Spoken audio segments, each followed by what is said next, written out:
Today we're unpacking Vikram Chandra's monumental novel, Sacred Games, and its equally provocative Netflix adaptation to explore what it reveals about modern India, the colonial hangover of power, and the mythic city of Mumbai itself takes us deep into the labyrinth of Sacred Games, Vikram Chandra's 900-page epic that maps Mumbai not just as a city but as a living, breathing metaphor for India's colonial and post-colonial condition.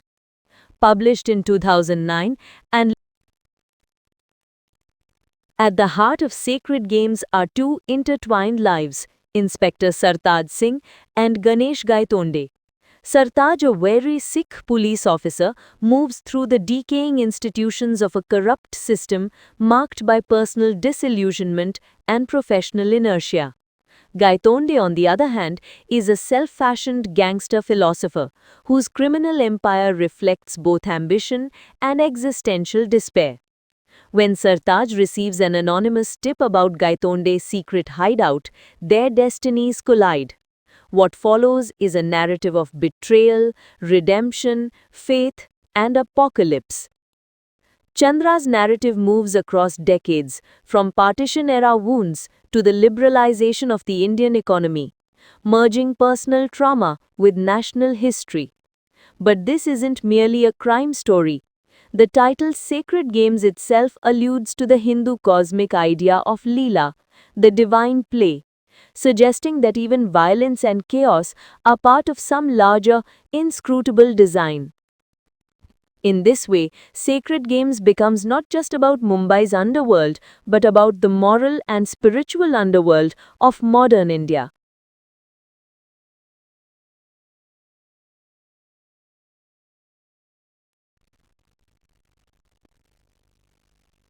Let's step back and ask, what makes Sacred Games more than just a gangster novel? First, its narrative architecture. Chandra combines detective fiction, mythology, and cyber-age espionage. This blending of high and low genres dismantles the colonial hierarchy of serious and popular literature, a profoundly decolonial gesture. Second, the novel's language and form.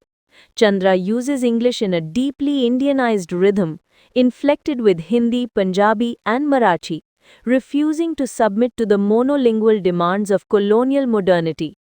The linguistic hybridity becomes a metaphor for the pluriversal reality of post-colonial India.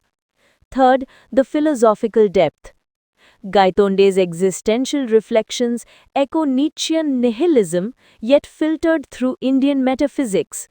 This complex synthesis, violence intertwined with mysticism, mirrors the contradictions of a society haunted by its colonial past and neoliberal present.